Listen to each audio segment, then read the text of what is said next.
Bom, então, teste 1.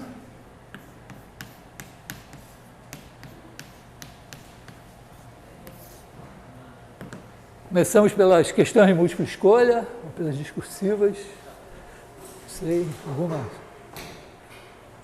Alguém quer tomar uma decisão? Tem alguém do signo de leão aqui? Então você manda aí, gente, o que a gente vai fazer. Manda, já que você é um leonino, você pode mandar. Eu vou começar pela múltipla escolha ou pelas discursivas? Discursivas, tá bom. Então, a primeira questão era quem mete Newton. Então, A primeira é do negócio de Newton lá, mais curto. Eu demorei muito tempo de criar essa informação muito exata. Daí veio mais de 100, acredito, no numerador e mais de 100. A gente quer calcular a raiz cúbica de 3. Podia ser a raiz enésima de qualquer número. Né? Então, mas daí Quiser. eu simplesmente quando a calculadora ia dar muito próximo, mas eu não queria. Daí eu botei no quarto para ele calcular todos os denominadores e numeradores do x10. Ele chegou lá, 100 dígitos em cima, 100 embaixo, mais que isso, sei lá. Não vou botar isso, não vou te mandar uma fração com isso. Daí eu só dividi. Não, tudo bem, mas o objetivo era você fazer e ter essa experiência. Eu perdi muita discussão por isso. Entendeu? Mas, quer dizer, a ideia é isso aqui, né? A gente faz f de x igual a x3 menos 3, e aqui onde ela se anula é o raiz cúbica de 3. E aí, como eu expliquei, tem a ideia do Newton, super avançada, 1670 e coisa. Né? Você chuta um x0, vem aqui no f de x0, retorna pela tangente e acha aqui o x1. Ou, de maneira mais geral, você bota aqui o xn e obtém o xn mais 1. Então, a ideia aqui é que esse tamanho aqui, né, que é f de xn, dividido por esse daqui, que é xn menos xn mais 1, é igual a derivada de f em xn, que é o coeficiente angular da tangente aqui. Está claro para todo mundo isso? Então, essa é a ideia. O Newton não fez assim, quer dizer, ele dizia, vamos dizer, pega x3 menos 3 igual a 0, aí ele chuta uma solução x0, né, e diz, bom, mas a solução mesmo é x0 mais h. Aí ele substitui x0 mais h ao cubo menos 3 igual a 0, isso é x0 ao cubo. Newton deve esperar, ele devia ser especialista em binômio de Newton. Né? Então, aqui era um binômio de Newton, mais 3x0 ao quadrado h, mais 3x0 h2, mais h3, menos 3 igual a 0. Ele dizia, não, mas esse h deve ser pequeno, então h2, h3 eu jogo fora. E aí, eu não tenho certeza se esse argumento de que era pequeno, ele disse mesmo, porque o Newton sabia mais do que ele dizia.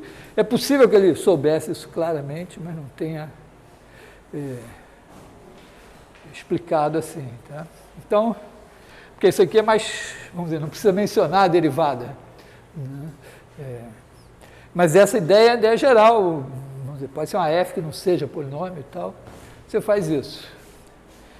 E aí minha sugestão, né, foi começar com x0 igual a 3 meios, que já está bem perto, né, porque a raiz cúbica de 3 está entre 1,4 e 1,5. E aí, quando a função é assim convexa, né, por exemplo, se você começar aqui, ó, ele vai te jogar para longe, depois vai começar a jogar para perto. Então, nesse caso é bem claro que o método de Newton tem uma certa arte, você não pode chutar qualquer coisa. Né? Sei lá, imagina assim, você tem uma função assim, sei lá, aí você chuta, sei lá, um cara aqui, ele te manda para cá, Pode dar um azar, inclusive, né, do outro aqui te devolver aqui, você ficar oscilando. Tem uma aula do Bernardo, acho que foi em 2019, eu pedi para o Bernardo dar uma aula sobre método de Newton. Foi 2019? Não. Algum ano aí eu pedi para o Bernardo dar uma aula, tem uma aula lá no meu canal, que aí ele vai... E bom, aí eu pedi o X10 porque vocês têm um computador e a ideia é que é para usar, então faz o X10. Mas é interessante, né, que você faz o X2 e ele já é muito bom, né? Eu me lembro que o x2 ao quadrado deu 3,000, acho que 2, uma coisa assim. Né? Eu achava que era uma coisa assim. Sendo que isso daqui, o x2 é o cubo, quer dizer, a diferença entre x2 ao cubo e 3 pode ser isso, mas aqui é interessante você observar uma coisa. Você pode usar como critério de parada a distância entre o xn ao cubo e 3. Mas a inclinação da curva aqui é assim, né? Quer dizer, a f',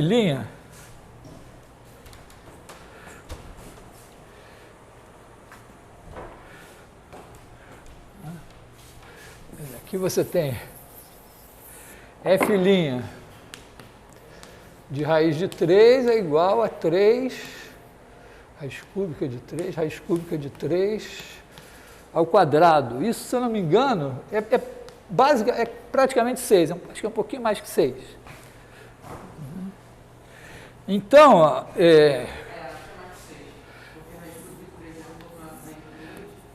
você está aqui no raiz cúbica de 3. Aqui você está no... vamos dizer assim... Aqui essa inclinação é maior, né? Aqui é o raiz cúbica de 3. Então, sua derivada, a inclinação já é assim.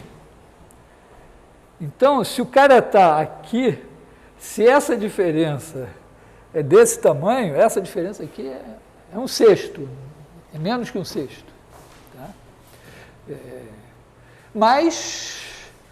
eu acho até razoável nessa situação que a gente use como critério a diferença entre o número ao cubo e o 3, porque é o que você quer, né? Você quer elevar ele ao cubo e está perto de 3. Mas, bom, não custa observar. Então, porque tinha uma que era para fazer a fórmula, né? Não me lembro mais. A segunda é calcular o x10, a outra ver o... A primeira era mostra que vale a fórmula, né? Uhum. A segunda era para calcular o x10 com o x0 sendo 3 vezes. E a última era obter o x2 na forma P sobre Q, em termos positivos, e dar uma diferença. Pois é, a rigor, quando eu pedi a diferença, uma estimativa da diferença entre x2 e raiz cúbica de 3, ela é menor do que a diferença entre esse número ao cubo e 3 dividido por 6. Porque, repara, quando você tem a derivada aqui é crescente. Então, a diferença entre esse número e esse daqui dividido por esse daqui, é isso que é igual a derivada em algum lugar aqui, é o teorema do valor médio. No nosso caso, essa derivada aqui é maior que 6. Então, esse dividido por esse é maior que 6. Então, você pode ainda pegar o que você achou e dividir por 6 para dar a estimativa. Bom, então... foi mais assim para dizer, cálculo se usa para isso também, e as contas faz no computador.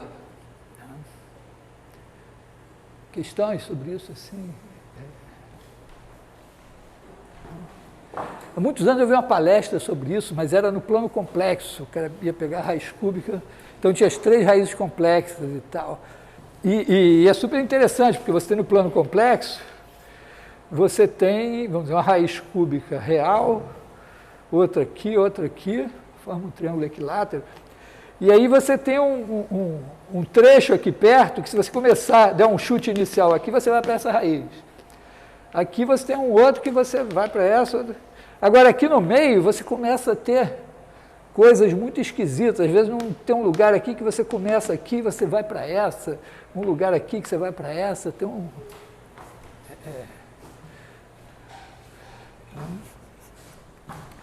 Bom, oi.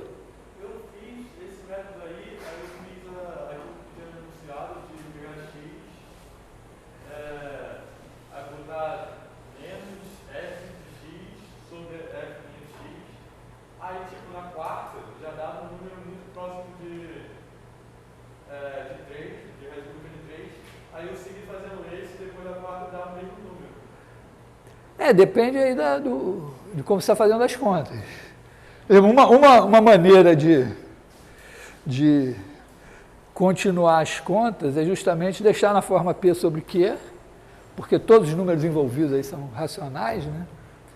Você tem 3, você pega 3 meios ao cubo e tal, e você vai gerando números racionais, você vai, como eu disse, deu um numerador desse tamanho, um denominador do mesmo tamanho, foi mais inclusive para ver isso, como é rápido nesse caso, né? Justamente uma das observações iniciais dessa palestra que eu estou mencionando, eu quero dizer, olha, tem fórmula para resolver equação do 3º grau, mas o método de Newton é melhor. Isso é uma das coisas, acho, importantes, a gente ter presente que resolver um problema numericamente não necessariamente passa por dizer a fórmula é essa, dá o número e calcula o número pela fórmula, sei lá, arco tangente de não sei o quê, porque arco tangente também vai ser feito de alguma maneira. Mas simplesmente, se você dá uma sequência de soluções aproximadas que converge para a sua solução, e você tem como estimar quantos passos você tem que dar para chegar suficientemente perto da sua solução e qual é o erro e tudo, é difícil dizer que uma fórmula fechada vai ser melhor. Depende lá do algoritmo que calcula as funções que estão lá. Porque a gente só sabe mesmo somar, né?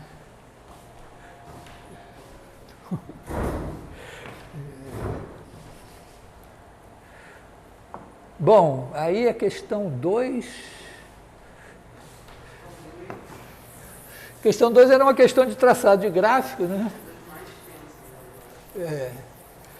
Só que tinha uma série de informações. Então, como é que era? Era uma...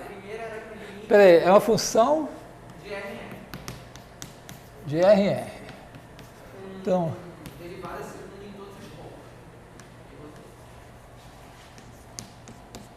Então, tem derivada segunda. E a primeira informação é que o limite, quando x tende a menos infinito, o f de x vai para zero positivo. Zero positivo. A segunda informação é que o f de menos 10 é menor que menos 1. Esse que você der um limite? Eu que... A terceira informação é o f de menos 6 é igual a menos 2. F de menos 6 é igual a menos 1? Menos 2. Menos 2. Informação mais concreta que a gente tem. A quarta informação, eu acho que é a mais polêmica do não, é que a derivada de segunda, né, de x, a f de x, é maior que 2 para todo x pertencente ao intervalo aberto de menos 10 e 0. E a última informação é que o limite, quando x tende a mais infinito, de f de x vai ser 0 vezes negativo. É isso? E aí as perguntas... Mas ali é um 5, não 5, 6. Hã? É que você botou 4 para 6. Ah, 5. Daí a primeira pergunta é: em quantos pontos, no mínimo, f vai se anular?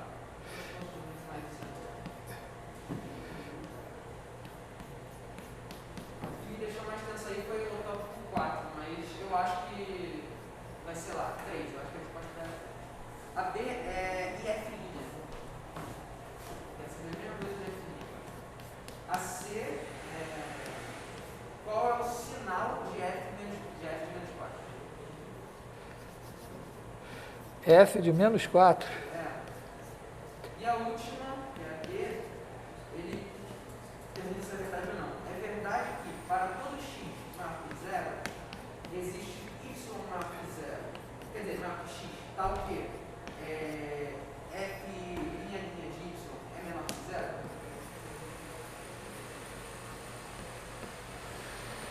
Sei lá, né? Vamos ver. Vamos ver assim. Vamos ver o que dá para... Olhando assim... Bom, em menos infinito vem de 0 mais. Então, faz assim, né? Aí a gente tem aqui menos 10, menos 6, menos 4. Depois, o que mais que a gente tem? Aqui 0, né? E aqui, acho que eu vou aumentar um pouco nesse aqui. A gente sabe também.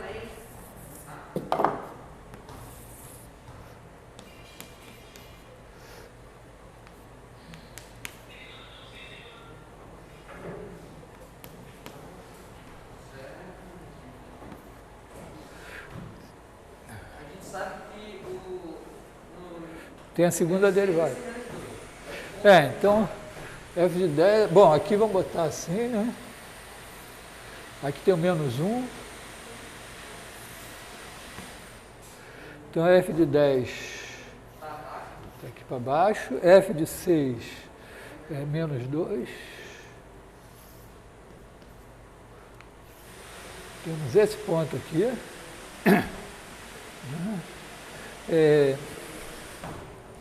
E bom... A gente sabe que, graças a isso, uma vez a gente já sabe. Quer dizer, a função estava positiva aqui. Ela tem que Então, uma vez já foi. cair aqui e vir aqui. Agora, a gente sabe, né, que daqui em diante a segunda derivada está subindo, né? Só que você botou 2. Especificamente 2, eu entendi que era porque ele vai passar de 0 lá no menos 4. Menos 4 eu acho que já vai estar positivo. Pois é, essa é a nossa... Eu não botei porque eu não tinha feito antes de enviar. Aqui eu acho que é isso. Ele vai, o menos 4 já vai ser positivo. Quanto eu não sei, mas alguma coisa. A questão é... Esse cara pode vir aqui... Menos 10 pode ser. A derivada aqui pode ser negativa ainda, né?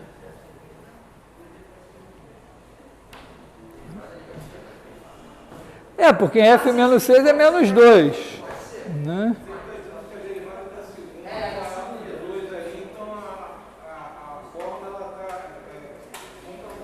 Sim, mas ela pode... Alguma hora ela vai ter que embicar aqui, né? Mas será que ela... Então, eu acho que a gente tem que trabalhar no pior dos casos, que é o, vamos supor, menos 1 e menos 10. A gente sabe que isso não acontece, porque o menos 1 não vai ser o menos 10, ele está aberto. Mas eu vou trabalhar com ele só para aproximar os próximos. Porque se menos 10 for muito inferior, significa que ele já vai estar subindo. E como ele vai estar subindo, ele vai passar com certeza. Então, o caso que a gente tem menos certeza é quando menos 10 fosse menos 1, que não acontece.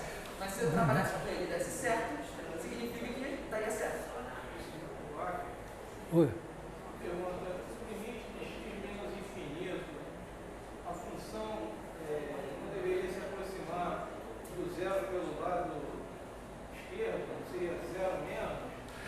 Não, o que eu estou dizendo é que ela passou e depois, né, essa informação é isso.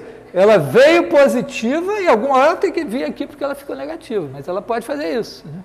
Eu sei, mas o limite dela no infinito, zero mais, não significa que ela se aproxima pelo lado não é pelo lado esquerdo ou pelo lado direito. Não, ela significa que ela é positiva perto de menos infinito. Positiva muito pequena. É porque quando o zero positivo está no limite, tipo, se x tendesse a zero positivo, é porque ele está tendendo a zero, daí por isso que você está falando. Essa que Daí seria para direita. Mas ali não. Ali ele está falando que ele está tendendo a y pelo positivo. Porque o que ele tende é o y. Não é o y. Daí não tem direita e esquerda, é similar. Tá claro, quer dizer, ela tem o direito de vir aqui e aí vir roçando o eixo aqui, mas por cima, tá? Aqui ela vem roçando assim, significa que a pergunta aqui do F-4 ser positivo ou negativo, né? Porque se ele for positivo, você já vai saber que essa função vai ter que ficar negativa aqui, então ela também vai ter que cruzar de novo. Então aqui, ó, você tem uma, né? Isso aqui é f de x1 igual a zero. Se ela cruzar aqui antes do 4, vai ter um f de x2 igual a zero aqui. E depois, como ela vai estar aqui, para ela descer aqui, vai ter que ter um x3 aqui. Eu acho que a gente tem que trabalhar com o pior caso, o caso que ela vai ser mais difícil para ela subir. Seria quando o net 10 tivesse menos 1. De qualquer maneira, a gente já pode também observar o seguinte, né? Que como ela vem aqui de menos infinito, ela tem que, em algum momento, ter aqui um f', vamos chamar assim de A1, igual a zero. Aqui, provavelmente, ela vai subir, deve ter um segundo ponto em que a derivada se anula. Se ela subir aqui, vai ter um terceiro, e vai ter um quarto aqui. Tá? Ela pode eventualmente fazer isso assim, direto. Né? Então, essa é quer dizer, a questão crucial é saber o que a gente... porque a gente tem... Né?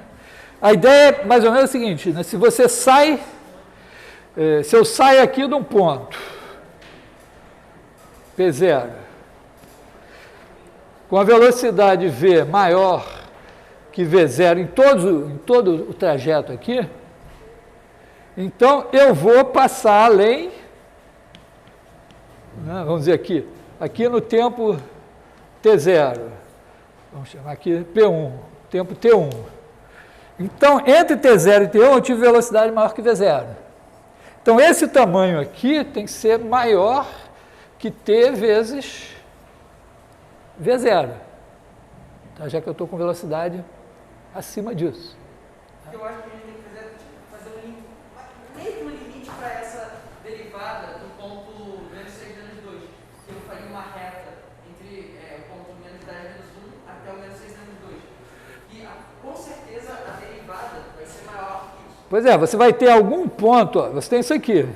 Com certeza a derivada é maior que isso. Então, esse cara daqui está abaixo disso. Então, você tem em algum ponto aqui uma derivada igual a isso.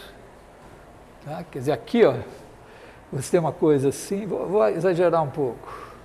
Né? Aqui, nesse ponto, você está abaixo de menos 1. Então, aqui você tem uma derivada em algum ponto aqui, que a tangente é paralela a essa. Essa derivada, né, é igual a esse tamanho aqui dividido por esse, que em tamanho, né, menor do que esse dividido por esse. Só que a gente também não sabe, porque menos 10 pode ser menor que menos 2 também. A gente sabe que ele é menor que menos 1. Não, tudo bem, mas de qualquer maneira aqui, ó, você tem aqui um ponto que C, vou chamar de C, não vou introduzir o que C. Eu já falei para vocês, né, que tem essa letra que se mede, se você não for estudante de arquitetura, belas artes, ou da área de arte, assim, mede a quanto tempo você faz matemática, porque é o tempo que você leva para aprender a fazer um psi razoável. Né? No começo ele é meio assim. Tá? Bom, então aqui ó, você tem f' de C igual a menos 2 menos f de menos 10 sobre menos 6 menos 10. Tá? Estou dizendo assim, a derivada em algum, nesse ponto aqui, é igual a isso daqui. Essa inclinação aqui, que vai ser o valor da função aqui menos o valor da função aqui dividido por essa diferença. Então, isso daqui é igual... Bom, isso daqui a gente pode... Isso aqui é igual a menos 2 menos f de menos 10 sobre 4. Né?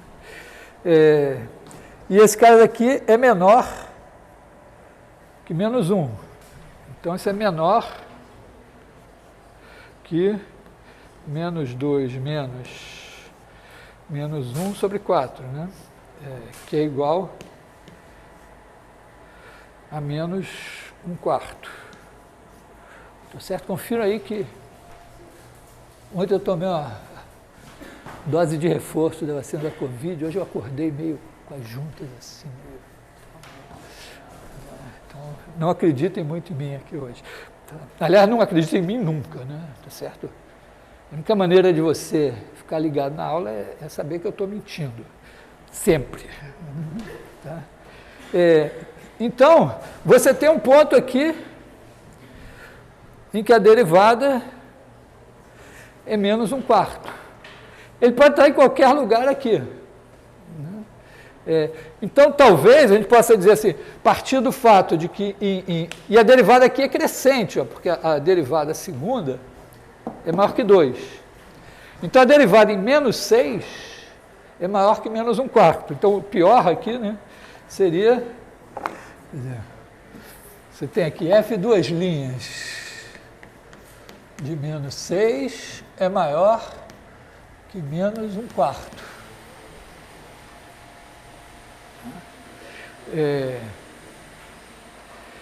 E agora, com a derivada maior que 2, quanto tempo leva? Bom, será que a gente pode dizer uma coisa assim, né? A derivada está crescendo. Quer dizer, será que eu posso dizer assim? Então, aqui, isso aqui implica que f' de x é maior que menos 1/4 mais 2 vezes. Tá? Eu estou usando o mesmo princípio aqui na derivada. Aqui é f'. Tá? Então, vou dizer assim, ó, f' de menos 6, aqui está acima de menos 1/4. Agora, a velocidade com que a derivada cresce aqui é maior que 2. Então, f duas linhas de x é maior que menos 1/4 mais 2 vezes x mais 6. Se x estiver entre 6 e 0. Quer dizer, entre menos 6... então, aqui para x entre menos 6 e 0.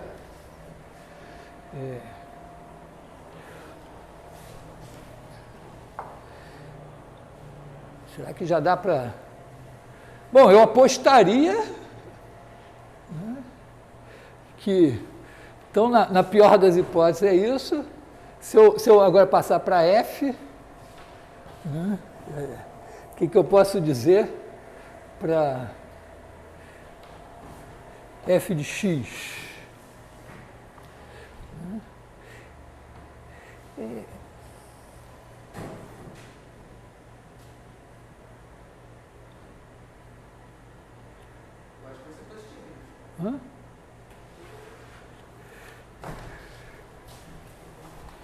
Será que eu posso... Eu tenho vontade de dizer assim, ó, isso aqui, né, é a derivada de alguma coisa menos 1/4 vezes x, mais 2 vezes x mais 6 ao quadrado. Será que eu posso dizer que, entendeu? Que f, será que eu posso dizer isso? F de x é maior que f de 6, f de menos 6, menos 1/4 vezes x mais 6, mais 2 vezes x mais 6, vou botar mais x mais 6 ao quadrado, será que eu posso dizer isso aqui?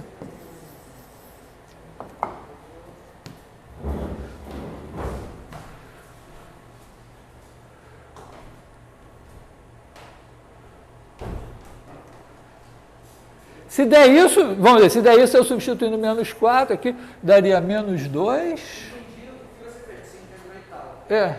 E o f de 6 aí na frente? É porque é o meu ponto de partida, né? A partir do tempo 6, a derivada é assim, né? Quando você integra um ponto, você então integra em função dele, como você fez ali, x mais 6, você vai mudar o x, e você coloca na frente o f de ponto? Eu tô tentando ver se... Estou chutando, né? Mas vamos pensar assim. Eu tenho aqui um ponto A, um ponto B, né? Aí eu tenho aqui f de A,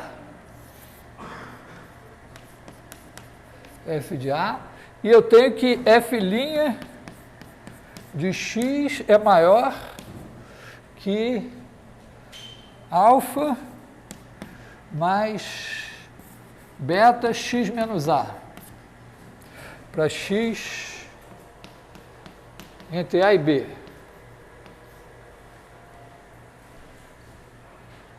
Como é que eu vou usar essa informação sobre a derivada?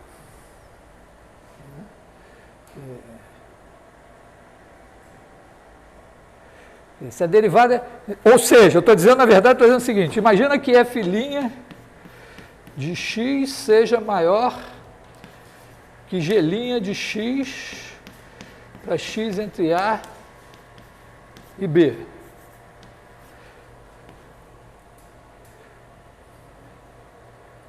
Então, a f está andando mais depressa que a g. Será que então eu posso dizer que f de B menos f de A é maior que g de B menos g de A? Parece razoável, né? Se eu estou andando mais depressa. Né? Se durante 5 minutos eu ando mais depressa que o cara que está do meu lado, depois de 5 minutos eu devo ter andado mais longe que ele. Né? Então, deve ser verdade. Como é que eu provo isso? Porque se eu provar isso aqui é a derivada da f, isso aqui é a derivada de uma função que eu sei. Eu ainda posso reduzir, né? Quer dizer, eu posso dizer assim, ó, f' de x menos g' de x é maior que 0. Então, f de B menos g de B menos f de A menos g de A, eu quero provar que isso é maior que 0. Ou seja, se eu andei com velocidade positiva num trecho, então eu andei para frente. Mais ou menos isso. Né? Quer dizer, eu posso simplesmente dizer isso. Eu tenho aqui A,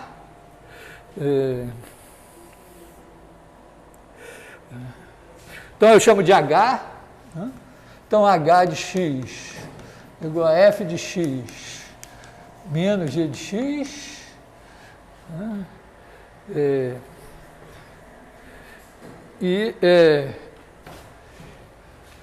Menos g de x, tá? E aí eu tenho que a galinha de x maior que 0 para todo x pertencente ao intervalo, pode ser até aberto, eu acho, né? AB. Então está aqui o A, está aqui o B.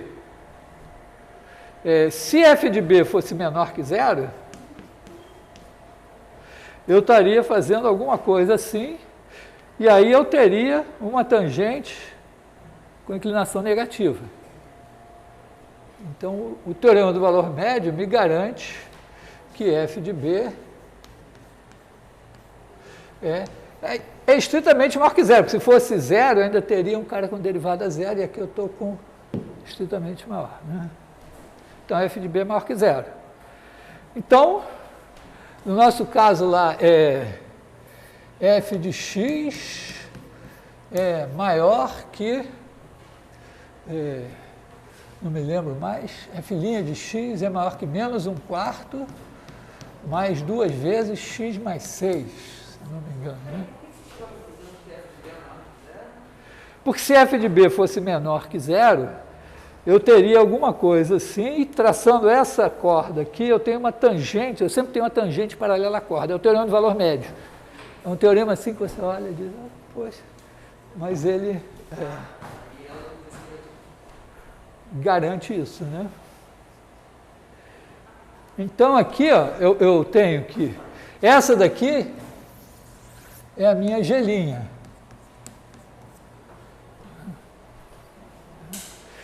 Como a minha f, eu sei f, isso aqui para todo x pertencente a menos 6 até 0, né? Na verdade, basta menos 4 nessa história. Não precisa o zero, eu preciso só o menos 4. Tá? Então, a minha g, que eu vou fazer g de x aqui, g de x eu vou fazer uma função cuja derivada é isso aqui. Então, eu vou fazer g de x, eu eu vou fazer direto aqui, ó, 2 vezes x mais 6 ao quadrado, tira esse 2, porque a derivada de x mais 6 ao quadrado é 2 vezes x mais 6 vezes a derivada de x mais 6, que é 1, usando a regra da cadeia. Menos 1/4 de x, e já que f de menos 6 é menos 2, né? É isso? Então, eu vou botar menos 2 aqui para elas já partirem do mesmo ponto.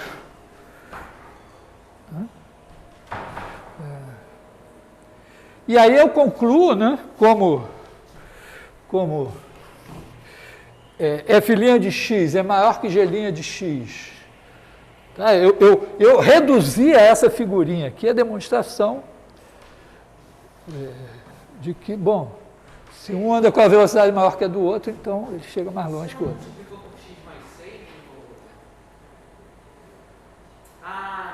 Eu não me lembro, eu acho que eu tinha feito essa conta e tinha chegado a isso aí, não garanto nada. Você não multiplicou o menos 4 mais 6? Poderia, mas... não sei se precisa, deixa eu ver. Não, porque no menos... vou fazer isso, porque na verdade eu preciso que no menos 6, a função... Vou botar aqui x mais 6 mesmo, né? Tá?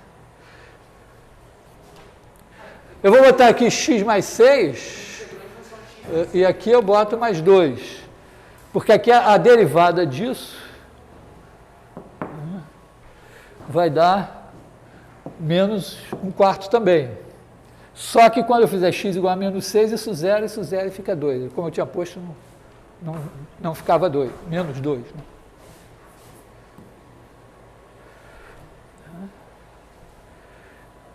Então, eu sei que f de menos 4 menos f de menos 6 é maior que g de menos 4 menos g de menos 6. Como esses dois são iguais, eu tenho isso aqui. Agora vamos rezar para o g de menos 4. G de menos 4 é igual a 4 menos meio menos 2, tá? Que é maior que zero. Então, a nossa função, tudo dependia, mas repara, a gente teve que fazer Não, mas mesmo se não fosse, se você parasse nisso aí, você não chegasse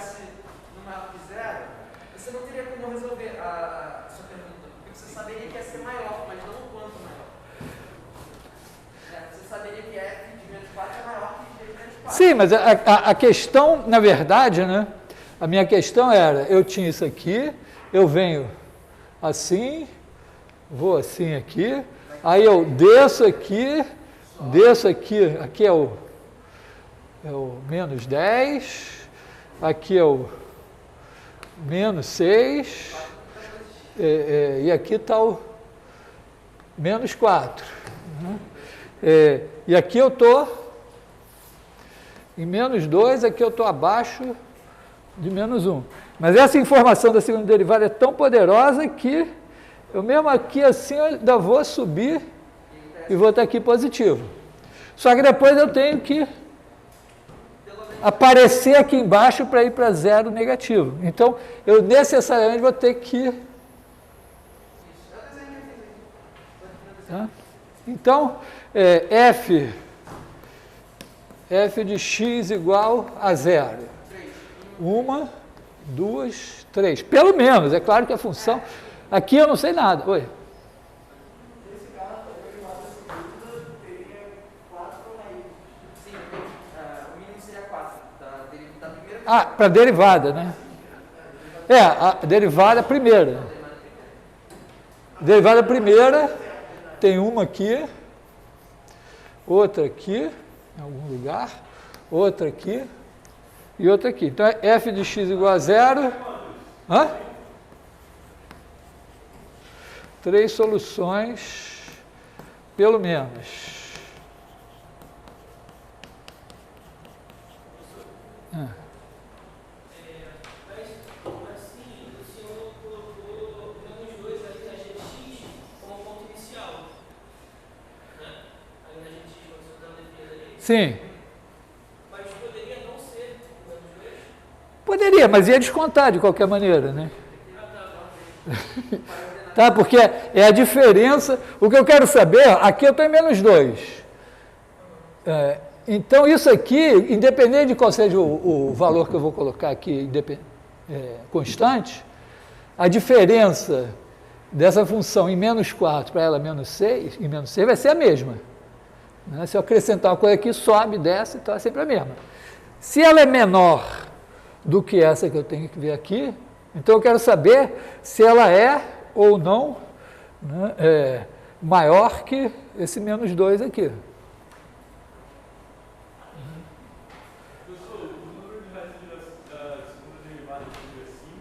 Da segunda derivada? Bom, aqui a derivada, ela vem crescendo, aí ela tem que, de repente, atingir o máximo. Então, aqui tem um zero da segunda derivada. Aqui também, em algum lugar, tem um zero da segunda derivada. Aqui tem outro zero. Aqui também tem outro zero. E aqui tem outro zero, né? Mínimo 5. 5, pelo menos 5. A segunda poderia ter mais raízes do que a primeira? Ué, pode, por que não? Na verdade, em princípio, né, entre dois zeros da derivada, você tem um zero da segunda derivada. Né?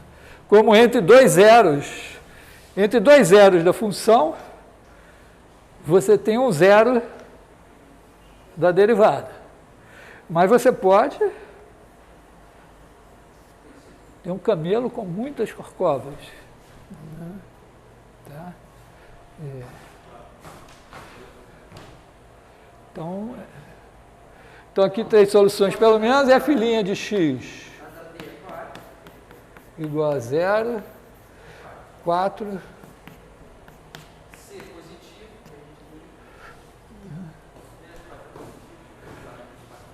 Então, a f de menos 4 é maior que 0. Isso. E a última era aquela pergunta. Qual era a última? Para todo... Ah, sim. Se para todo x, como é que é? É falso. Para todo x maior que 0, existe um y maior que x, tal que a derivada dupla de y é menor que 0. Isso é falso. Não, olha só, porque a derivada segunda aqui é negativa, né? Não que ela tenha que ser, ela não tem que ser assim, né? Mas o que vai acontecer... Mas ela não é segunda, ela não é negativa no intervalo todo. Não, mas eu só estou dizendo que se eu pegar um x aqui, tem um y aqui, Não, você falou maior que x. Sim, mas se você pegar. Você não falou inteiro, se não me engano. Ó, tá aqui. Não, mas não importa, você pegou um x aqui, tem um y aqui, em que a segunda derivada é negativa. Mas ele está dizendo para todo. Não é para todo x maior que zero. Se você pegar um x bem grande aqui, você vai ter um y aqui que é derivada. Não é tão simples assim, mas... Tá? Depois da última raiz da primeira derivada, ele vai ser... Em algum lugar a derivada vai ser maior.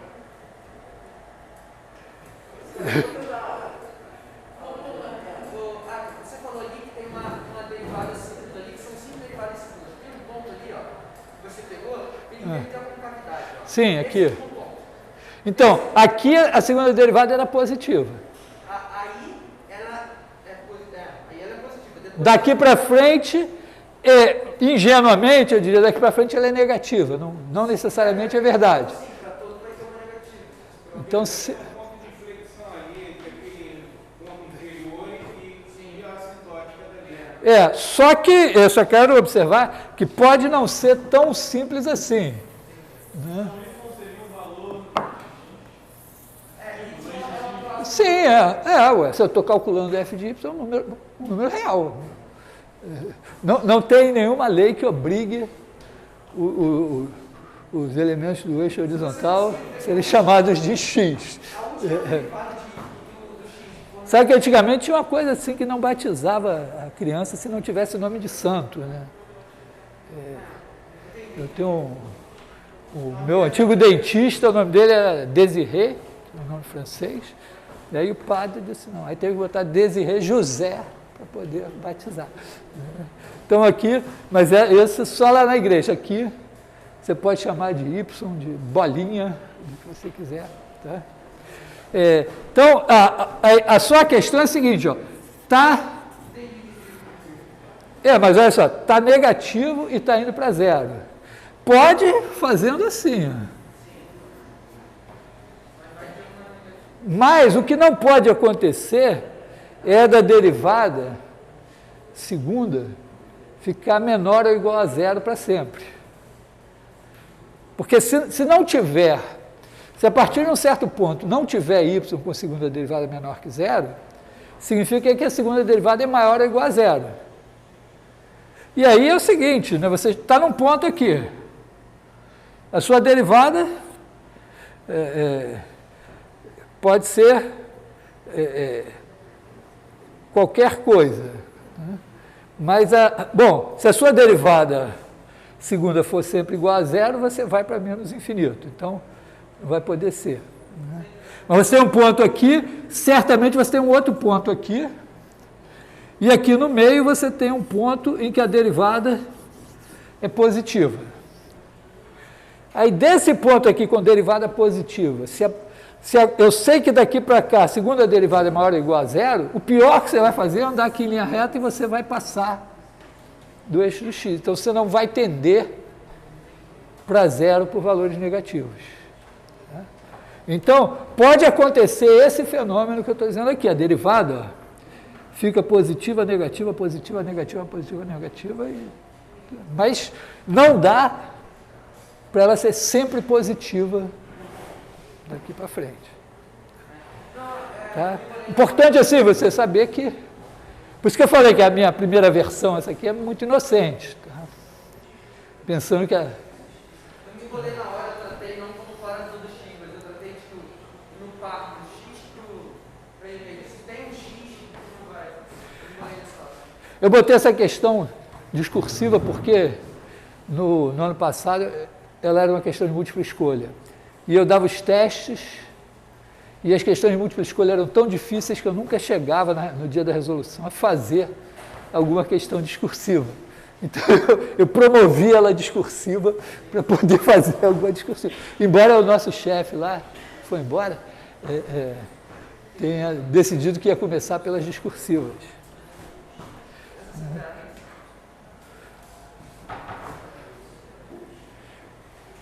Bom, A 3 é mais tranquila. qual era a 3? A 3, Hã?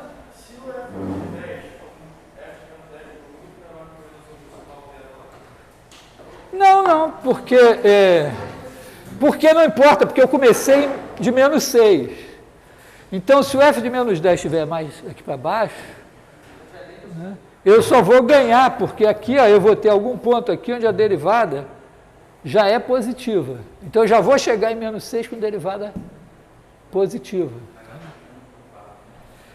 a questão 3 é, suponha que duas partículas, A e B, A e B, A e B, se movem sobre a mesma reta, no mesmo sentido. Sabemos que, no tempo t0, A está atrás de B. Mas também sabemos que a velocidade de A, em cada instante, é maior do que a de B. Podemos, então, garantir que, em algum tempo t1, com t1 maior que t0, A alcança B? É o paradoxo de ser não modificado. mais ou menos, vamos ver. Né? Tá, então, está andando B na frente, o A atrás, e o A está sempre com velocidade maior que a de B. Podemos garantir que o A alcança B? Então, vamos ver. Vamos botar aqui, hein? A de T é igual a menos 1 mais... Aliás, Função velocidade todo tempo. menos 1 mais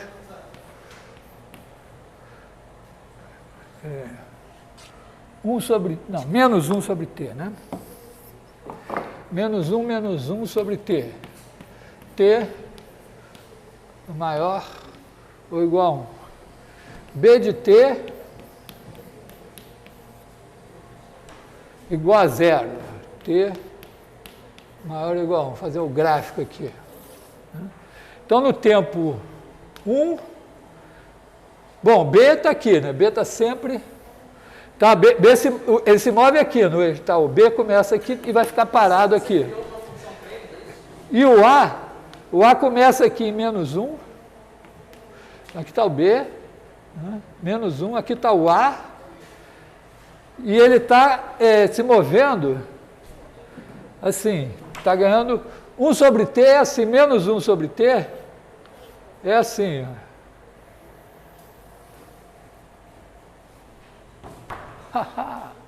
A jamais alcançará B, nesse caso. Ele está com velocidade positiva, mas não era constante. Porque no paradoxo de Zenon fica implícito que a velocidade do Zenon, vamos ver, numa primeira aproximação assim, né, ela é maior que a da tartaruga um tanto já. Né? O problema é que aqui você tem essa velocidade aqui é maior que essa, mas ela está tendendo para outra lá, né? E pode ser que...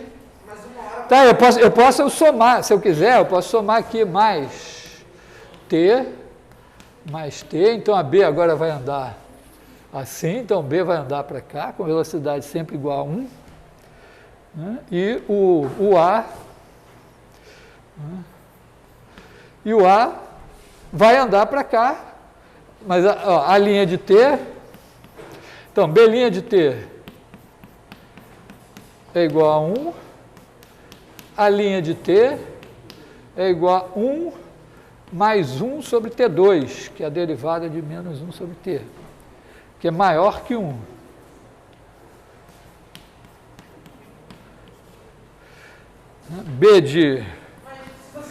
B de 1 é igual a 0, né? E A de 1 é igual a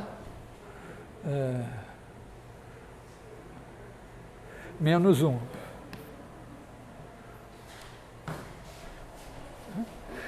Tá certo isso? O A aqui, na verdade, nesse caso aqui, ele começava com menos 2, né?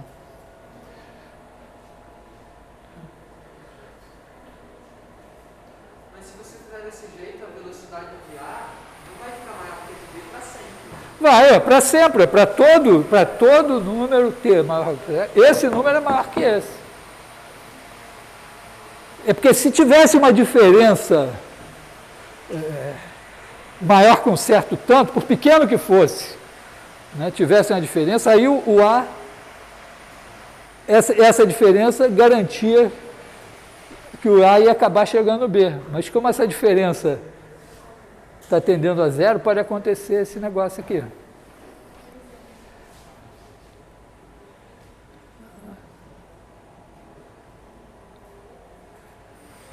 Entenderam isso?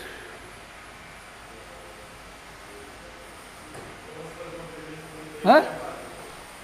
Quê? É como você fazer uma PG infinita. Por exemplo, se a PG for 1/2 mais 1/4, você vai avançando na direção do 2, mas você nunca vai chegar em 2. Na verdade, você pode começar de meio, você avança na direção do 1 e também não chega no 1. Aqui pensando no tempo, né? Então, já que a gente achou um caso que não funciona, a resposta é não. Porque tem casos que ele poderia passar. Sim, mas os casos que poderia passar dependem. Quer dizer, se a gente disser assim que se a gente disser o seguinte, que B' de T menos a linha de T é maior que um certo epsilon maior que 0, aí mudou tudo. Entendeu? Porque sem esse epsilon, o A está chegando, a distância entre A e B vai estar diminuindo, porque, tá certo? É como se o B tivesse parado e o A está andando na direção dele, está diminuindo. Mas pode nunca dar. Mas se você bota um epsilon, aí em tempo 1 sobre epsilon você andou 1, em tempo n sobre epsilon você andou n. Então, por mais devagar, por menor que seja esse epsilon aqui, agora sim, alcança. Entendeu? Esse gráfico que você desenhou é o espaço em função do tempo? Eu botei o tempo aqui, começando em 1, e aqui o A está andando aqui, o B está andando aqui. Né? Então, esse eu desenhei sem somar T. Se eu somar T, vai assim, e esse daqui vai fazer assim. Quer dizer, tende assintoticamente. Inclusive, né, eu podia... Mas é isso que eu estou falando. Se você fizer a velocidade aí, ela vai ser menor que de B lá no final, não vai? Porque, por exemplo, Não, olha aqui, eu calculei, está aqui, de B é 1, de B é 1, de A é 1, mais uma coisa positiva. Porque se a gente fizer a variação, né, do quanto A variou no espaço pelo tempo... Não, mas olha só, é só isso.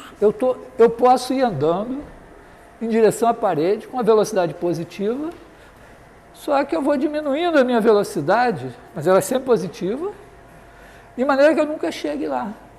É o Zenon isso, ou qualquer outro. Você diz, bom, você leva...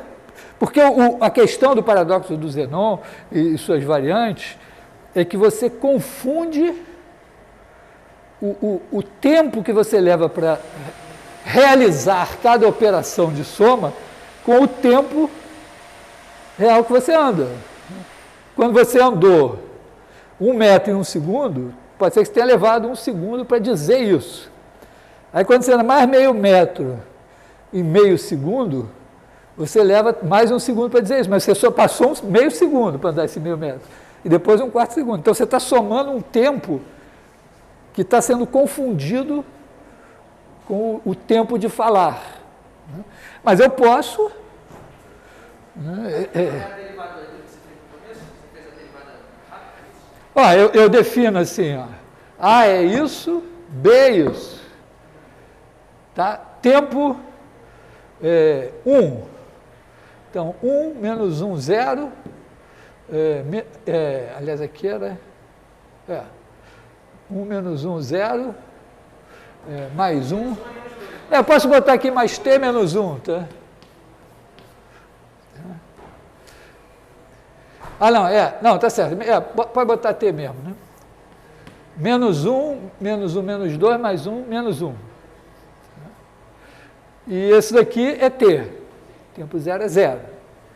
Velocidade desse, 1. Velocidade desse, esse daqui derivou, deu 0. Esse daqui deu 1. E 1 sobre T daria menos 1 sobre T2. Com o menos na frente fica isso daqui. E eu podia ter somado, ó, em vez disso aqui, podia ter posto aqui 1 mais T. De maneira que o A nunca ia nem chegar, tá certo? A distância entre eles ia ficar sempre maior que 1. Aquilo ali então é derivada daquilo ali? Está escrito aqui, ó, B'. Não, sim, mas eu sei que você escreveu, mas eu queria ver, por exemplo, você usou a regra da cadeia para fazer. Quer dizer, aqui eu usei a regra do T elevado a N. T elevado a menos 1 dá menos 1, T elevado a menos 2.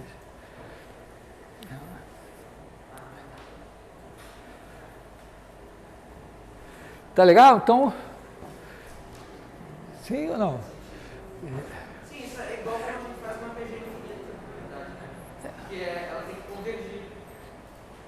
É isso que você está falando aí, não é? Sim, mas quando você faz a PG, você está somando a cada tempo um termo menor.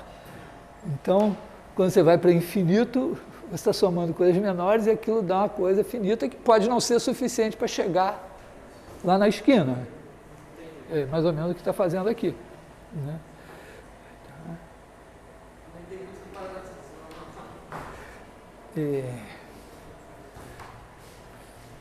Então, essa é uma boa pegadinha. É tão bom, às vezes, você está num problema real e você olha assim, as hipóteses são tão favoráveis, você diz, puxa, não preciso me preocupar com isso, mas quando você está fazendo, assim, matemática, você está treinando para a pior situação. E isso é fundamental, quando você programa, você treina para que a entrada de dados seja qualquer coisa para não dar pau. E quando você lê um contrato, você tem que ler o que está escrito, porque o outro vai ler também. Bom, a 4 era? A 4 era, acho que era para se calcular o número. Ah, tá. A 4 eu botei, ela não é derivada, não é de derivada, né? Mas eu botei porque eu acho ela bonitinha. E é legal ter essa ideia. Olha só, você bota assim, né, um quadriculado, então você bota aqui os eixos e bota, deixa eu agir aqui, bota aqui os pontos de coordenadas inteiras.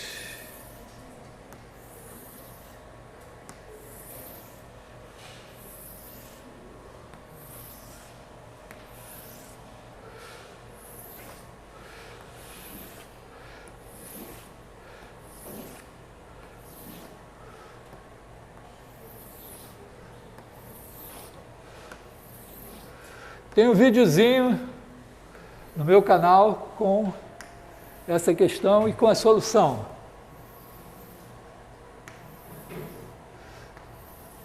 Se eu ganhasse dinheiro com o meu canal, eu ia dizer, vejam a solução no meu canal.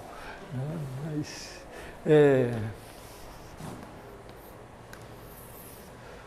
agora só o Google resolveu ganhar dinheiro com o meu canal. Tá? Então, você pega um raio R,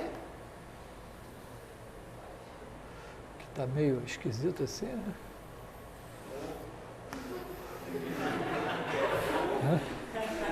Mas tem 2 aqui, tem que ter 2 aqui. Posso fazer nada. Tá? Você pega um raio R assim e conta quantos pontos de coordenadas inteiras tem aqui dentro.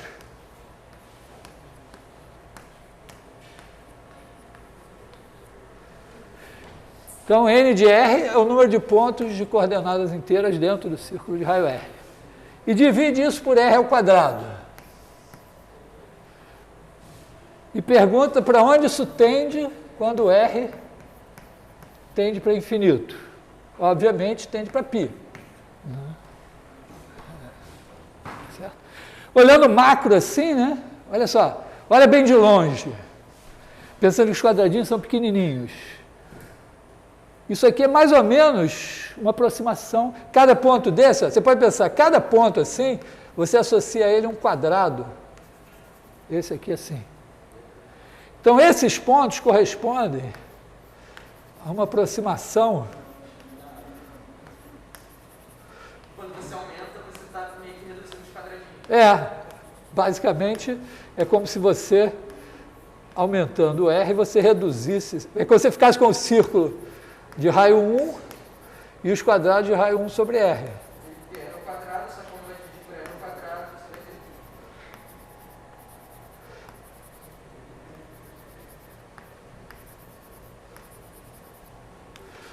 ter. Tá? Isso aqui, ó, você pode ver o seguinte, que se você botar esses quadrados todos, pegar isso aqui,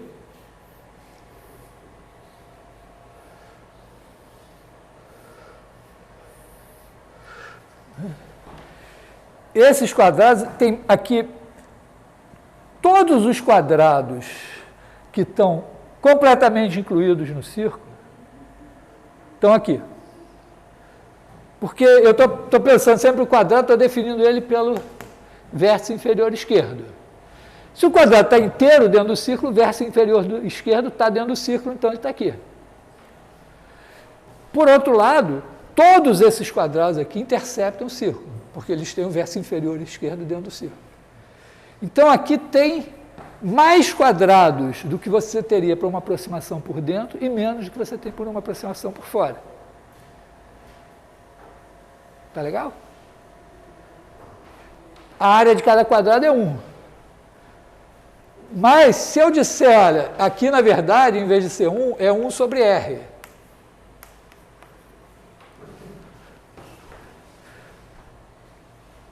Quantos quadrados de raio 1 sobre R, de lado 1 sobre R, tem dentro do círculo de raio 1?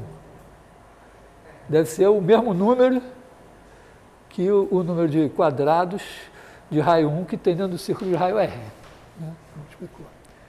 Então, se você fizer isso pensando 1 sobre R e 1, isso está entre uma aproximação por dentro e uma aproximação por fora da área do círculo de raio 1.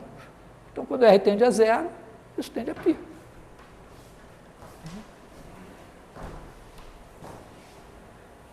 Certo? Não convenci?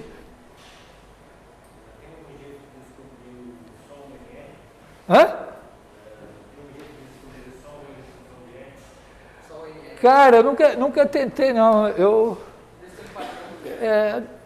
não sei. Mas eu fico tão feliz com isso que eu já... Mas é uma boa pergunta. Tenta aí. Então, isso eu acho super legal, né, porque é uma questão sobre números inteiros. É matemática discreta, mas significa assim, que se você colocar essa questão para um círculo muito grande, você diz, ó, πr2 é um bom chute para o número de quadrados que tem aqui. Então, é um número inteiro que você vai aproximar por πr2, que não é inteiro, em princípio.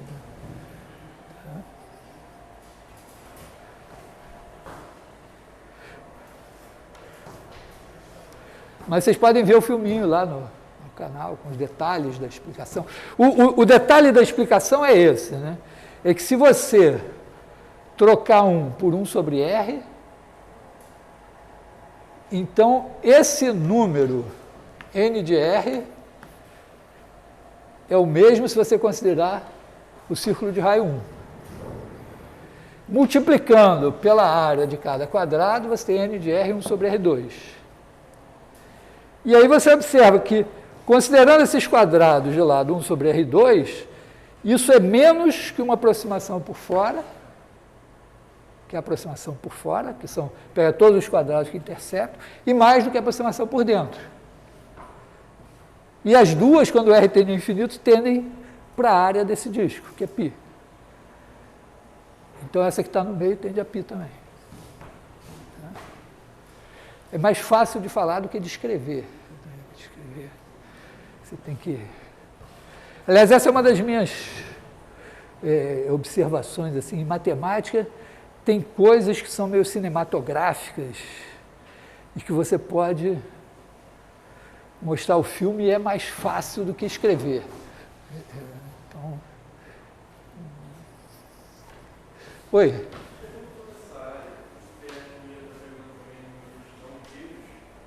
Não inteiros? Não entendi. Aqui...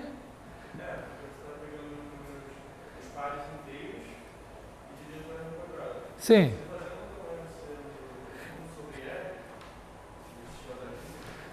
Não, porque se eu pegar aqui, ó, esse é o disco de raio R.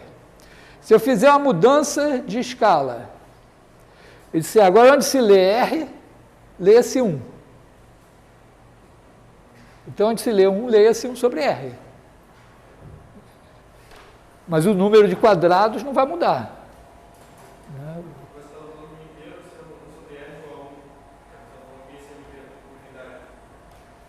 Não, olha só, eu estou fazendo uma mudança de escala, é assim, ó. Eu tenho aqui essa figura, aí eu digo assim, ó, aqui, esse tamanho daqui é 1, esse tamanho aqui é 1. Agora eu digo, não, mas nesse desenho agora eu mudei, ó, esse tamanho daqui é 1 sobre R, esse tamanho aqui é 1 sobre R. Então, a área que aqui era S, vai virar S sobre R2. Porque agora a medida, né, qualquer aproximação, qualquer quadradinho, quer dizer, quando eu tinha aqui um quadradinho de lado 1, aqui dentro, usado para... A do 1 era maior. Usado para aproximar isso, então, eu tinha tantos quadradinhos de lado 1 aqui. Agora, eles têm lado 1 sobre R. Mas o número de quadradinhos de lado 1 que eu tinha quando isso era 1 é igual ao número de quadradinhos que eu tenho quando agora isso se chama 1 sobre R. Então, foi só isso que eu fiz. Eu fiz uma mudança de escala. É engraçado que você olha, dá para ter a intuição antes de pensar no detalhe, né? Você olha assim de longe, né? Imagina que eu fizesse o filme, em vez de variando o raio só, eu mantivesse o raio, quer dizer, ele vai crescendo, mas eu vou dando um zoom out aqui, e vou vendo ele sempre do mesmo tamanho. Então, o que eu vou ver? Eu vou ver os quadradinhos de lado 1 cada vez menores, e eu vou vendo os meus pontinhos, né, preenchendo o círculo. Né? E se eu botasse, vamos dizer, se a cada um deles associar um quadradinho, como eu fiz, eu vou ver esses quadradinhos aproximando a área do círculo. A dificuldade não está no algebrismo, mas a dificuldade está no entendimento do problema e essa visualização inicial. Isso aí é o ponto de partida para resolver. Mas é isso, às vezes um problema, ele muda totalmente se você olha ele de um outro ponto de vista, né? E mais, né, tem uma coisa que é muito importante, é que uma vez que certos raciocínios são considerados importantes, eles começam a ser ensinados para as crianças na escola. Aí, quando você tem 9 anos, ou sei lá, você olha para o negócio e diz, isso aqui é o, digamos, sei lá, 13 anos, olha lá, Teorema de Pitágoras. Você olha, pô, mas que bobagem. Mas são coisas que o primeiro cara que fez, ele abriu picada no meio da floresta com o facão na mão. Agora você chegou lá pela estrada, né, de carro, sentado olhando a paisagem, pô. Então tem umas... Mas é interessante você pensar assim, que tem relações entre coisas algébricas, coisas geométricas, coisas de cálculo. Bom, a famosa... Não é muito comentado isso, mas todo mundo fala dessa fórmula, E elevado a π mais 1 igual a 0. Né? Mas isso tem uma coisa que é muito significativa, é que o 1 é o número da aritmética.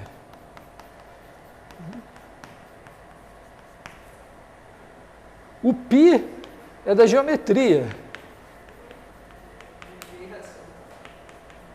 O E é da álgebra. E o E é da análise. Análise no sentido do cálculo. Então você tem aqui, vamos dizer, abordagens diferentes da matemática coincidindo nessa fórmula aqui. Né? Para mim, isso é o mais impressionante dessa fórmula.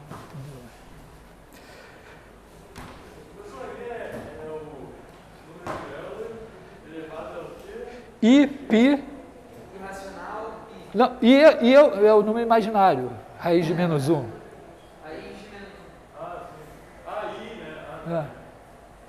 E aqui é o π.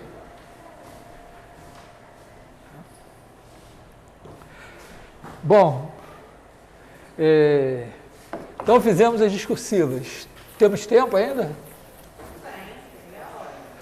Então, múltipla escolha. Vamos ver o que é. Vamos começar falando. Se f de g são funções derivadas, está escrito f de g de x é igual ao seno de πx para todo x em reais, e sabemos que g de 4 é 5 e que f' de 5 é 7. Então, g de 4 é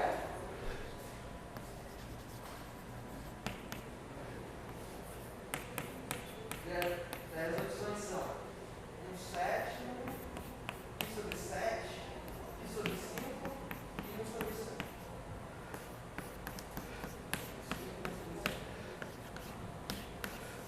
Sobre 5. Essa aí a gente sabe que só tem uma certa. Pelo menos, né? Bom, se G...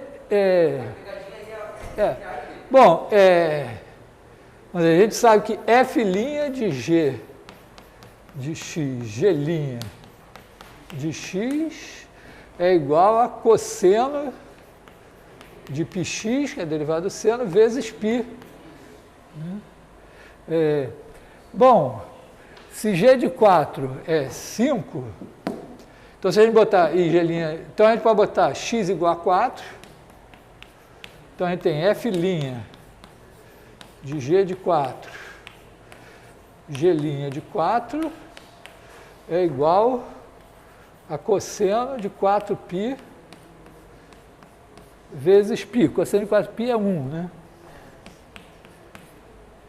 F' de G de 4, F' de G de 4 é 5. Então, esse cara daqui é 5. F' de 5 é 7. 7 G' de 4 é igual a π. Então, π sobre 7. Letra B.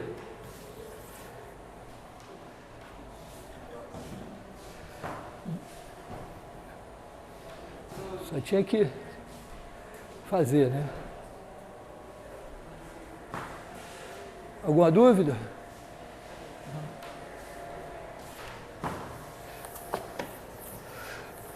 Uma boa maneira de se dar bem em todos os testes, que aconteceu, por exemplo, nesse teste. Eu reciclei a maioria de questões de testes anteriores. Então, se vocês fizerem todos os testes que eu já dei, vamos ver, que tem nos meus sites de cálculo 1, vocês vão se dar bem no teste.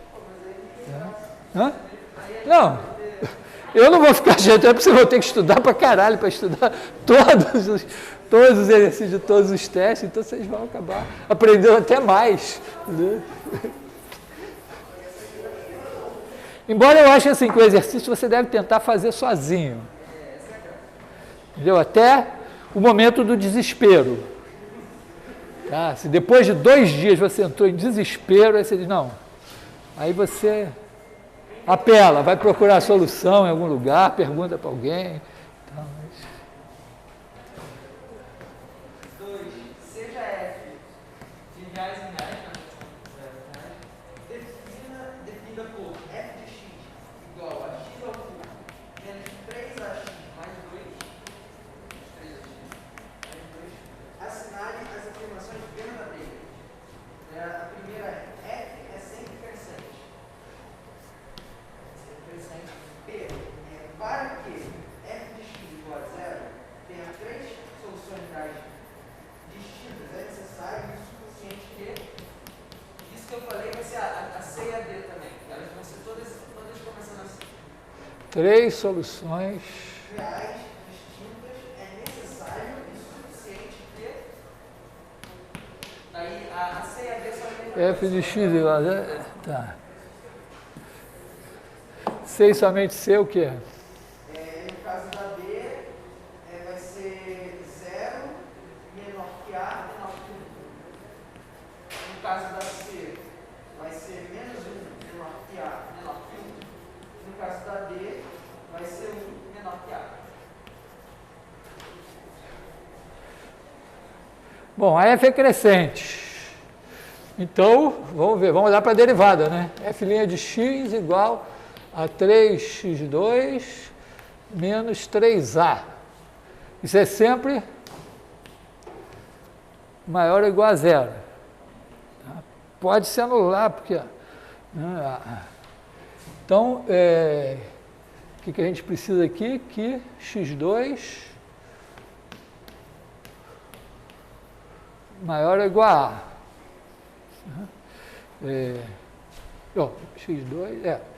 X2 maior ou igual a A.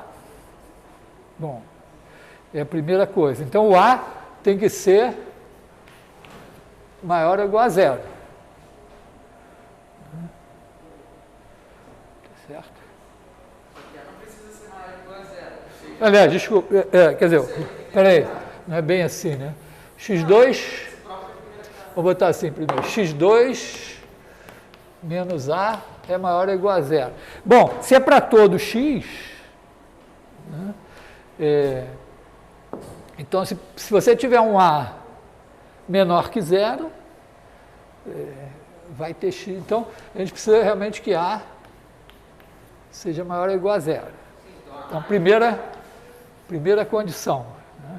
Então, a A já está errada, né? Tá certo? Porque o maior ou igual...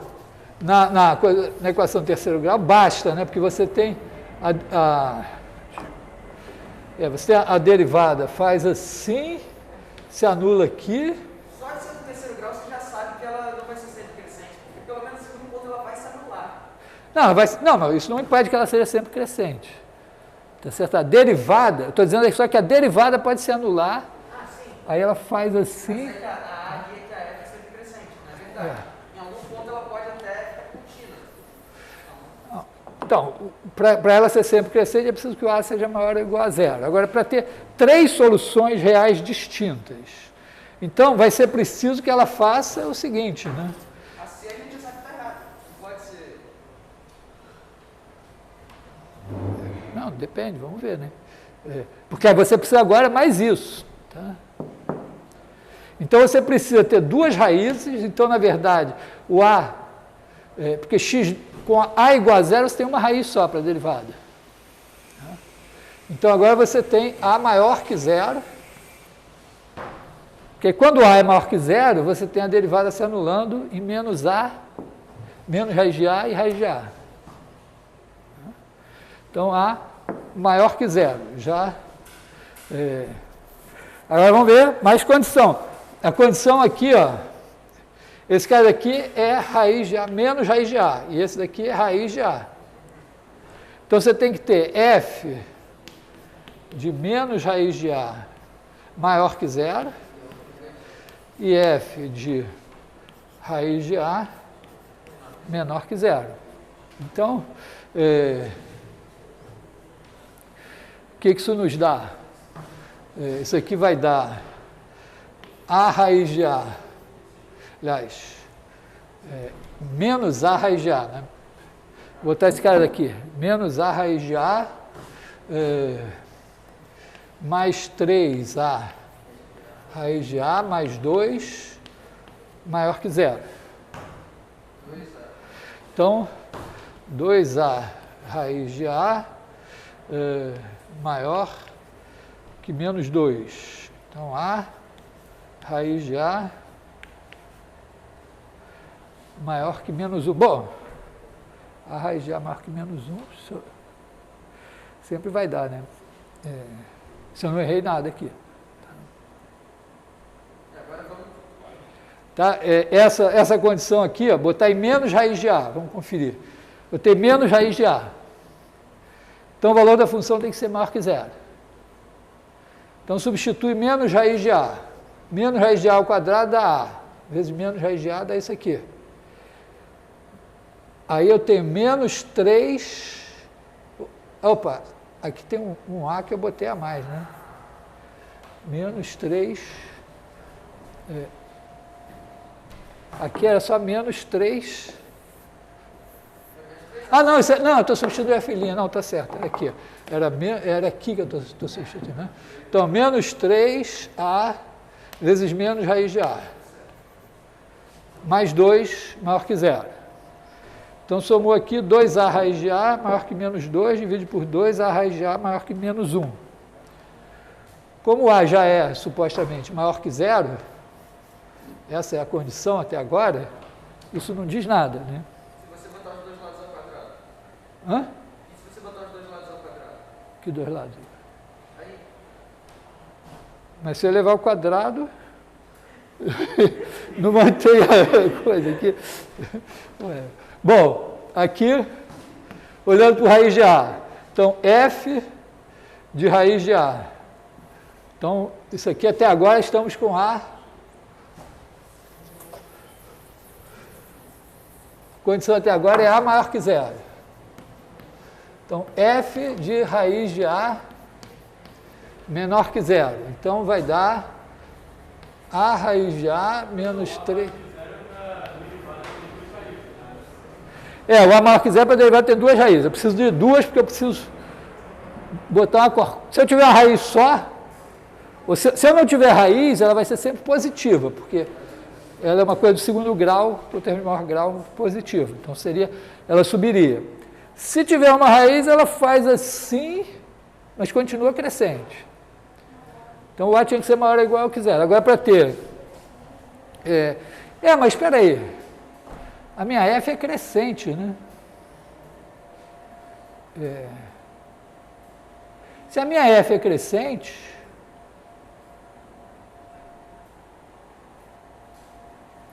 Ah, não, peraí. Peraí, quais eram as perguntas? O item A, quais são as condições? Se ela é sempre crescente. Se ela é sempre crescente, não é. Tá? Então, essa aqui não é. Agora, para que tenha três raízes reais distintas, a gente vai ter isso daqui. Então, aqui, A raiz de A, menos 3A raiz de A, mais 2, menor que zero. Tá? Então, 2 é maior que 2A raiz de A. Então, 1 é maior que A raiz de A. Bom, então o A tem que ser menor que 1, né? O A vai ter que ser menor. Hã? Quando você... o sinal está trocado. Está trocado?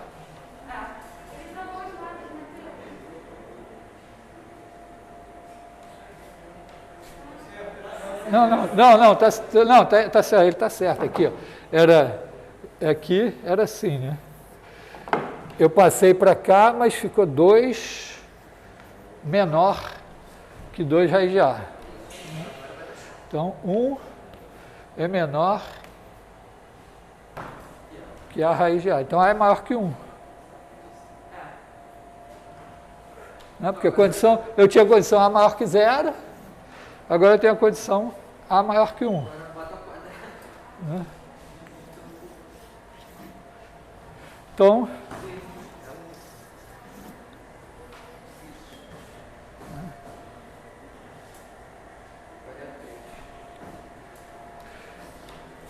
questão 3.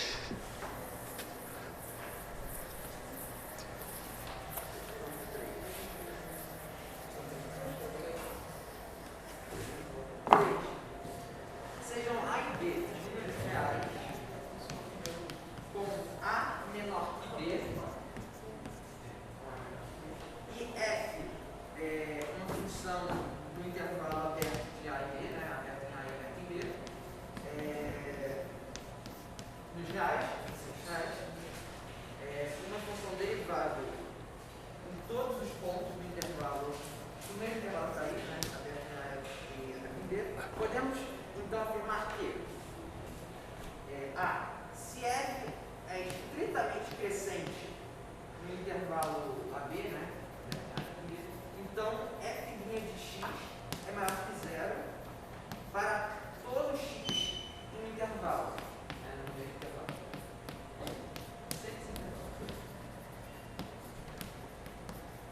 Estritamente crescente. Tá. B. Se x pertence ao intervalo, esse mesmo intervalo aí, e f' de x maior que 0, então existe um epsilon maior que 0, tal que x menos epsilon é menor que x1, que é menor que x, que é menor que x2, que é menor que x mais epsilon. Isso implica em f de x1 é menor que f de x, que é menor que f de x2.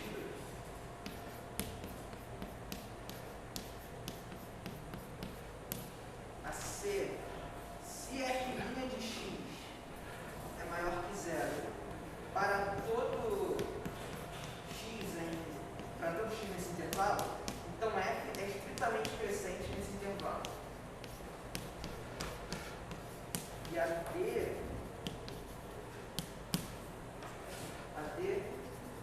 se o limite, quando x tende a A pelos positivos, você acabei se o limite, quando x tende a A pelos positivos, de f' de x igual a 0,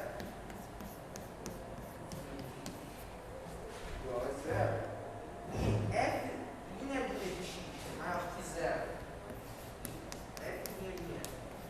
maior que 0 para todo x pertencente ao intervalo, então f é crescente no intervalo.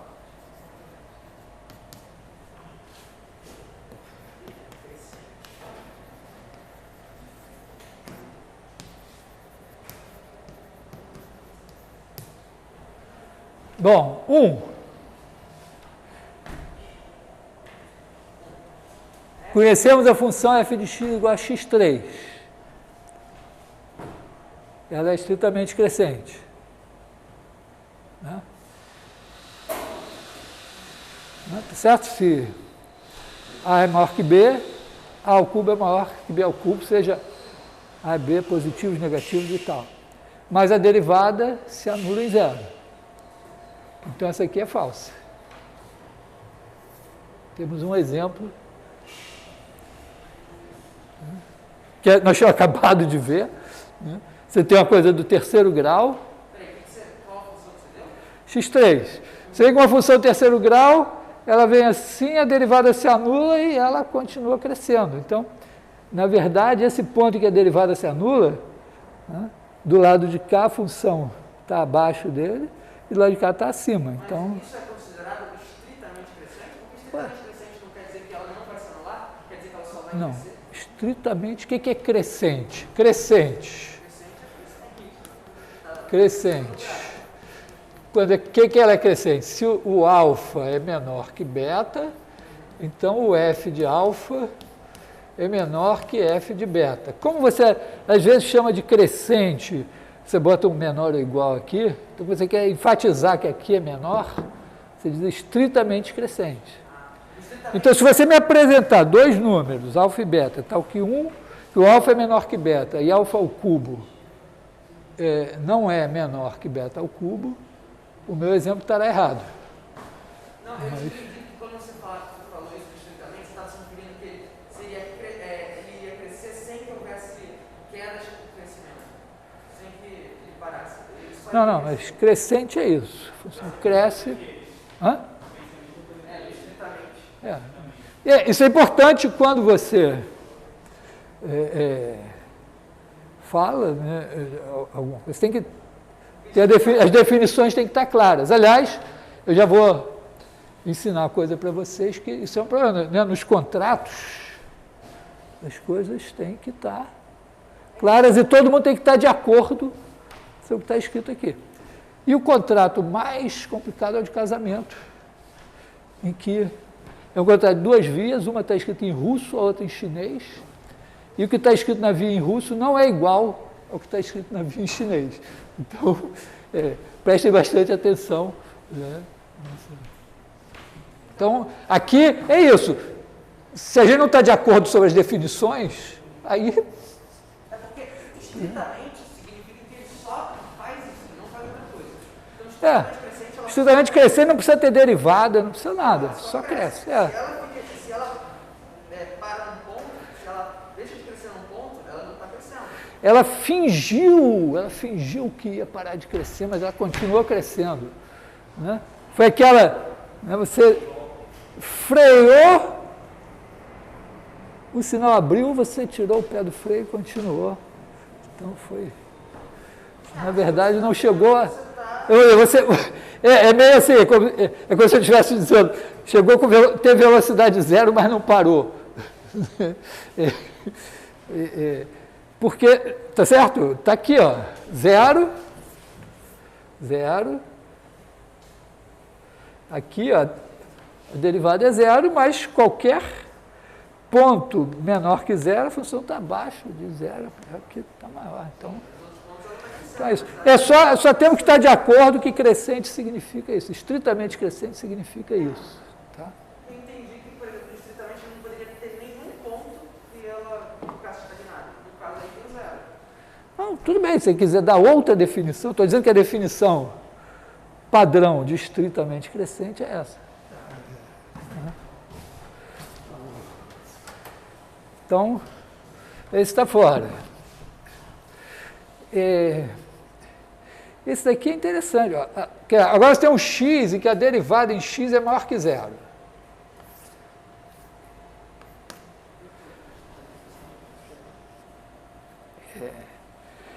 Então, o que vai acontecer? Você vai ter que, quando você pegar aqui x1 à direita, você vai ter f de x1 menos f de x0 sobre x1 menos x0, tendendo para f' de x, que é maior que zero.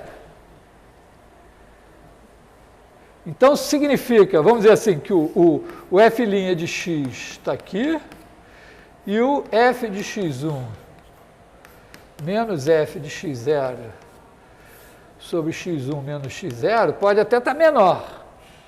Mas o zero está aqui. Eu posso botar ele longe, né, porque o f' de x é maior que zero. Então, eu boto uma lente de aumento. Né, e como esse vai tender para esse, ele tem que ficar aqui, né, ele tem que ficar acima de qualquer coisa que eu diga. Então, se eu der esse valor, vai ter que ter um epsilon aqui, né, x mais epsilon, aqui, tal que quando o x1 chegar aqui, ele já está acima desse tanto. Então, já está positivo. Tá? E para isso estar positivo, como esse é positivo, significa que esse é positivo e, portanto, aliás, aqui é x2, né? x2.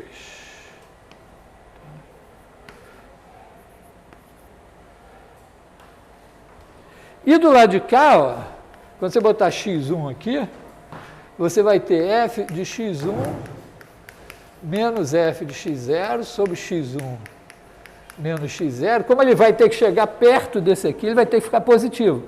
Só que agora o x1 menos x0 é negativo. Então esse cara aqui vai ser negativo e aí o f de x1 vai estar do lado de cá. Eu podia ter posto uma pergunta mais difícil, mas eu não vou parar para discutir ela agora. Eu pensei, quando eu vi de relance, eu pensei que essa aqui era uma pergunta mais difícil. Então, isso aqui, certo. Né? F' de x maior que zero para todo x, a f é estritamente crescente, pode usar o velho e bom teorema do valor médio. Né? Você pega aqui um alfa, um beta, e se você tiver aqui f de alfa menor ou igual, maior ou igual que f de beta, aí você vai ter um ponto aqui que a derivada tem a mesma inclinação desse cara daqui, que é menor ou igual a zero. E aí, aliás, desculpa, isso é recíproca, né? Aqui eu estou dizendo, se a f', quer dizer, na verdade é mais simples, né? A f', eu pego aqui, esse aqui, né? Se acontecesse uma coisa assim, eu teria uma f' menor ou igual a zero, mas a f' é maior que zero, então não pode acontecer de cair. Tá? Essa aqui, verdadeira. Agora,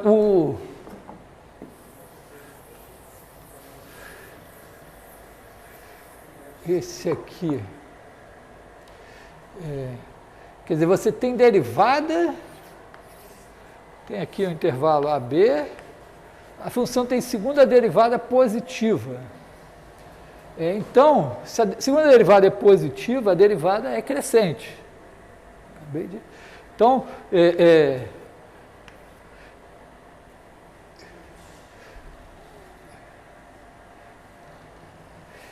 e eu estou sabendo que a derivada aqui chega em zero.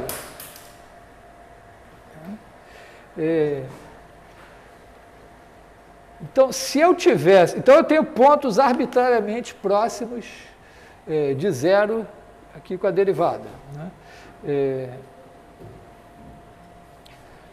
O que eu posso dizer assim? A derivada aqui é arbitrariamente próxima de zero. Supõe que a f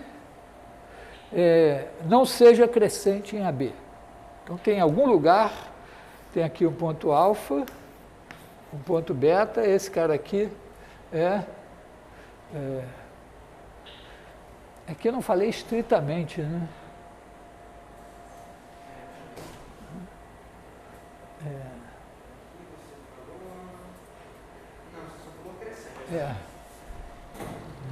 Será que... Bom, vamos pensar no pior. Né? O alfa e o beta poderia ter uma coisa assim, quer dizer, f de beta menor ou igual que f de alfa. Então, aqui, de novo, né, eu vou achar um ponto aqui no meio, né, C, f' de C menor ou igual a zero. Tá? Se o beta tivesse assim, podia ser menor, f' de C menor ou igual a zero. Bom, então aqui eu tenho C que a f' é menor ou igual a zero, mas ele está acima de A. Agora, a derivada segunda é estritamente positiva, e eu estou chegando em zero aqui. Quer dizer, se eu olhar para o gráfico da derivada, aqui em A derivada está chegando em zero, e aqui em C, ela é menor ou igual a zero, poderia ser igual a zero. Ora, se a derivada segunda é estritamente maior que zero, nesse intervalo,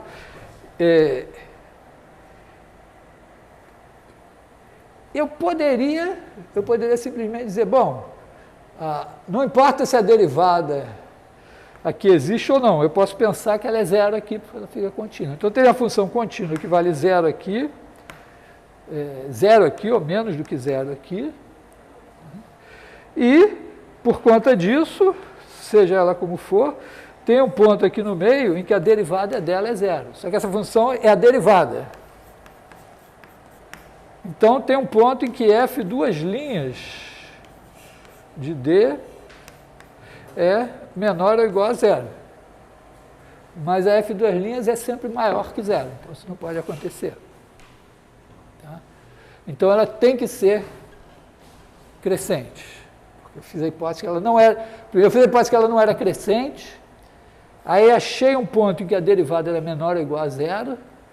E aí, a partir disso, eu achei um ponto em que a segunda derivada era menor ou igual a zero. E a hipótese é que a segunda derivada é maior que zero.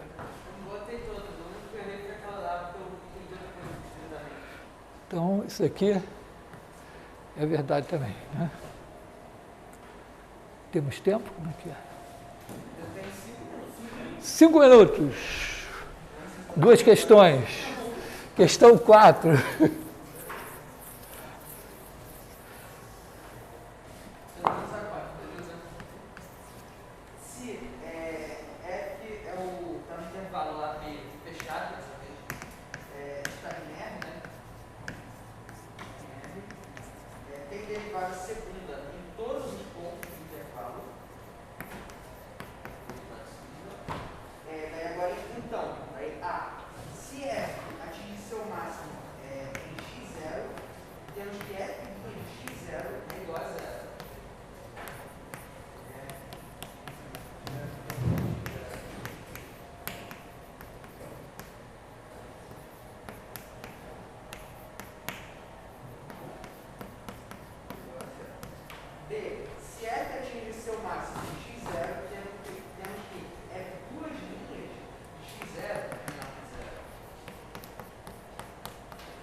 Bom, tem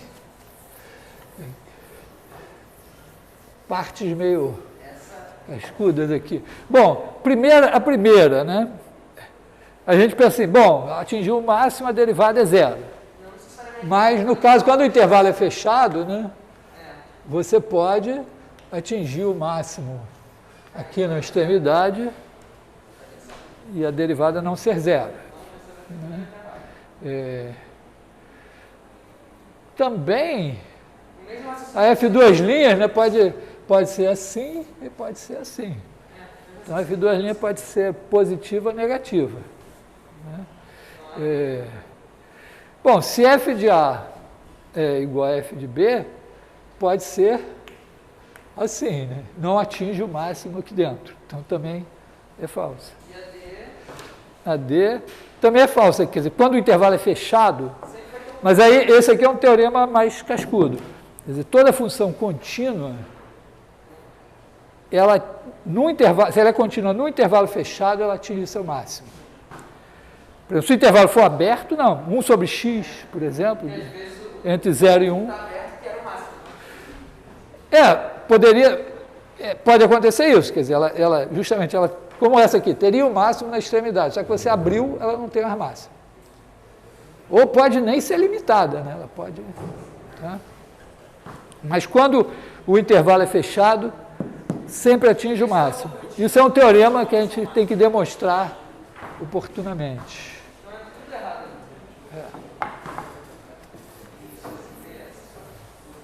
Será que dá para ver 5? 5? Qual é a 5? Seja f do intervalo aberto agora, de A e B, nos reais, uma função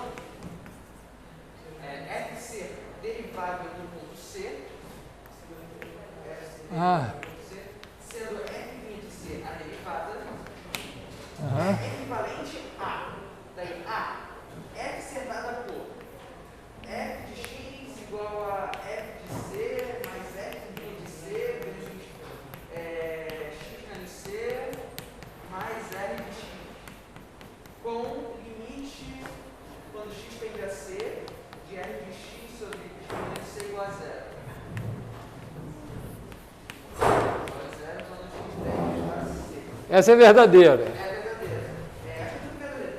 Limite é quando beta menos alfa tende a zero, sendo C pertence ao intervalo fechado de alfa beta, f de beta menos f de alfa dividido por beta menos alfa vai ser igual a f' de C. Também é verdadeira. C limite quando o h tende a menos infinito de h vezes, agora é um negócio bem grande, h vezes f de c mais 1 sobre h, f de c mais 1 sobre h, menos f de c. Bota parênteses no h, que eu vou explicar tudo. F menos f de c. Igual a f'. Igual a f de c, que é igual ao limite quando h tende a infinito da mesma coisa. Essa também é verdade, né? Você fez o limite à direita e à esquerda. Sim, é verdade. E a D, que é a última, também acho que é verdade. Que é o limite quando x tende a C de f' de x é igual a f' de C. Essa é falsa. Essa é falsa? Peraí, Não, é o problema. Não, na verdade, ela é verdadeira no sentido assim. Não, ela é verdadeira, assim. Se a derivada existe na vizinhança de C, a função é contínua ali. Se a derivada tem um limite, ele tem que ser igual à derivada. Pode não existir o limite da derivada, entendeu? Pode ter um ponto que a função não é derivável, aí pode não ter o limite ali. Mas se tiver, se a função é contínua, ela é derivável. Mas isso aqui, tudo isso mas a gente tem que voltar a esse negócio. Hã? Todas são verdadeiras.